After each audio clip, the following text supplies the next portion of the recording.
odigral 3 tekme v slovenski ligi, tako da danes pa sem potrdil ta povratek. Tekmo smo ekipa vzeli zelo resno, mislim, da je to odraz tega tudi rezultat. Pristop je bil maksimalen na vsaki tekmi, tako kot je naš moto, da gremo vsako tekmo 100% in da poskušamo vsakem nasprotniku pokazati maksimalno dobro igro.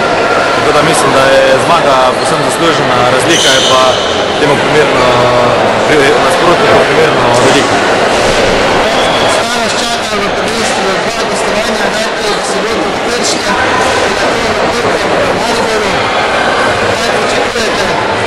Ja, zagotovo bodo ta dva gostovanja težka, saj vemo, da v slovenski ligi ni lahkega gostovanja, tako da bomo morali pokazati zelo dobro igro in poskušati streti odpor nasprotnika. Vemo, da se vsak nasprotnik v slovenski ligi maksimalno pripravi na Celje in mu je to vsekakor zelo velik motiv.